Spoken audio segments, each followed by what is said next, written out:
we limit ourselves. And it's only us. There's nobody else that's doing it to you. You've chosen to adopt those beliefs. And once you push yourself outside of that comfort zone, what becomes possible is absolutely miraculous. What is this limiting belief in my case that I'm not a good person? What has it cost me in my past to think this way? What is it costing me in this present moment to think that I'm not a good person? And here's the kicker. If I don't evolve this, if I don't get deliberate, what is it going to cost me in the future to continue to think that I'm not a good person? And the law of attraction is one that works like this. You get back from the universe, from the world, what it is that you put out there in the world. And if you're putting out there into the world that I am not worthy of attracting something beautiful into my life, that the universe will respond back to you with exactly that message. If I'm lying to you about who I am, or I'm lying to you about whatever, there's no starting point. There's a false reality. You have to create the real reality.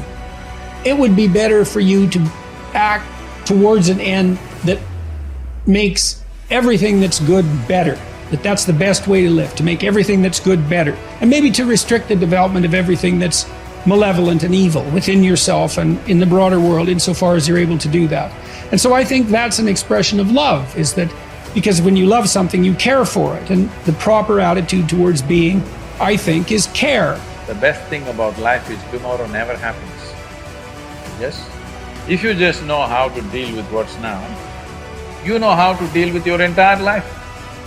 This moment, if you know how to manage your thought, your emotion and your body, rest, drama outside happens. But if this is like this will be joyful and wonderful no matter what's the drama around you. Yes? Oh, what if this happens, what if that happens? Yes, all those things can happen. But you came here to experience life, not to avoid life, isn't it? This is about being able to think like a champion, know what goes on in their heads, understand how you can relate it to your business and whatever you do to take yourself to the next level. And I'll tell you, if you fight with all you have, more often than not, you won't go down at all. You will win. But you have to make that attitude a part of your everyday life. Do the extra repetition. Run the extra mile. Go the extra round. Make the right choices. Give the full measure. Make yourself stronger. Every day, comfort you versus growth you are in a fight. There's a war going on inside you. Comfort you versus growth you. Every day there's a fight, there's a battle, there's a war going on. And you need to decide who's gonna win the fight. It's a daily thing. And the more growth you wins against comfort you, the more you start to grow, the more you start to hit your goals, the more you start to have an impact, the more you start to love yourself. It's painful to understand how much of what you're doing isn't productive. So I'll give you an example. So I've done this a couple of times with classrooms full of students. Usually when I'm lecturing about career development, say, okay, how much time do you waste? So then I get the class to vote. How many of you waste 10 hours a day? It's like 10% of the kids will put up their hands. And it's interesting because I don't define what constitutes waste. I just ask the question. So they're diagnosing themselves, right? I'm not saying you're wasting 10 hours a day. I'm just asking. It's like, given your own attitude, how much time are you wasting? 10 hours a day. It's like 10% of the people put up their hands. Well, when you get to like 6 hours a day, 80% of the people put up their hands. So then we do the arithmetic. It's like, because I like doing arithmetic with people. People hate arithmetic, but I like doing it. It's like, okay, 6 hours a day. It's 42 hours a week. So let's call that a work week, 40 hours a week. So that's a work week. Let's say, what's your time worth? You're a university student. Well, it's certainly worth minimum wage, because obviously, but it's worth way more than that, because if you spend a productive hour when you're 20, then you gain the benefits of that hour for the rest of your life. So there's the compounding effect of time spent when we were young. So I say, well, let's assume your time's worth $50 an hour, which I think is an underestimate, but whatever. Let's call it 50. We can call it 25, but we'll call it 50. That's $2,000 a week you're wasting. It's $100,000 a year. It's like, how much better would your life be if you weren't wasting $100,000 a year? It's like, what is that over 40 years? $4 million. It's like, you're rich. You don't even know it. Quit wasting time. By your own definition. It's like people shake their heads. Oh, I never thought about it that way. It's like, yeah, think about it that way. Don't waste your damn life. I know I'm a weak man. I know that I am not perfect. But if I could have a person who's so much wiser than me, if I could look out into the future and my highest, best, strongest, happiest, boldest self could step into the situation, how would my better self advise me now? And you'll always find that your better self will say, calm down. It's not that big of a deal in the bigger picture. You're stronger than you know. Believe in your ability to figure this out. Take a breath. Take a couple breaths. Know that you could make the situation awful and make yourself feel bad. But that's your choice. Your highest self would tell you, you know what?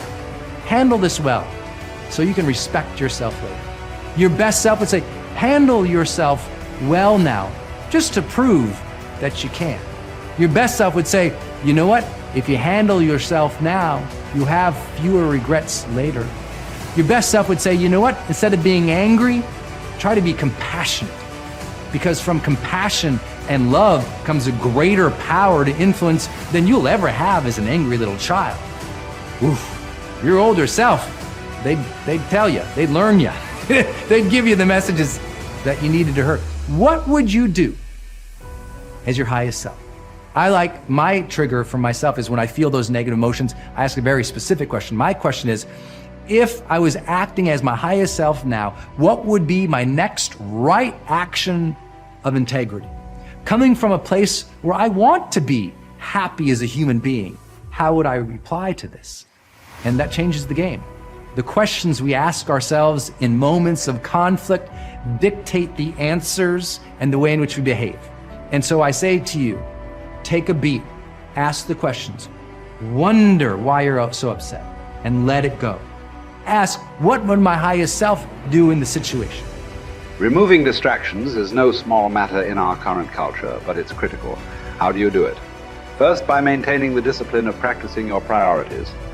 Don't do easy things first, or hard things first, or urgent things first. Do first things first, the activities that give you the highest return. In that way, you keep the distractions to a minimum. Second, insulate yourself from distractions. I've found that I need blocks of time to think without interruption. I've mastered the art of making myself unavailable when necessary and going off to my thinking place so that I can work without interruptions. Because of my responsibilities, I am always aware of the tension between my need to remain accessible to others as a leader and my need to withdraw from them to think. The best way to resolve the tension is to understand the value of both activities. Walking slowly through the crowd allows me to connect with people and know their needs. Withdrawing from the crowd allows me to think of ways to add value to them. My advice to you is to place value on and give attention to both. If you naturally withdraw, then make sure to get out among people more often. If you're always on the go and rarely withdraw for thinking time, then remove yourself periodically so that you can unleash the potential of focused thinking. And wherever you are, be there. Once you have a place to think, you need the time to think. Because of the fast pace of our culture, people tend to multitask. But that's not always a good idea. Switching from task to task can cost you up to 40% efficiency. According to researchers, if you're trying to accomplish many things at the same time, you'll get more done by focusing on one task at a time, not by switching constantly from one task to another. Ralph Waldo Emerson, the great transcendental thinker, believed concentration is the secret of strength in politics, in war, in trade, in short, in all management of human affairs. To help me concentrate on the things that matter, I work to keep important items before me. One way is to ask my assistant to keep bringing it up, asking me about it, giving me additional information in reference to it. I'll also keep a file or a page on my desk so that I see it every day as I work. That strategy has successfully helped me for 30 years to stimulate and sharpen ideas. If you've never done it, I recommend that you try it. Take a good look at yourself from time to time to see whether you are actually making progress. That is the most accurate measure of whether you are making the best use of focused thinking. Ask yourself, am I seeing a return for my investment of focused thinking time? Is what I am doing getting me closer to my goals? Am I headed in a direction that helps me to fulfill my commitments, maintain my priorities, and realize my dreams?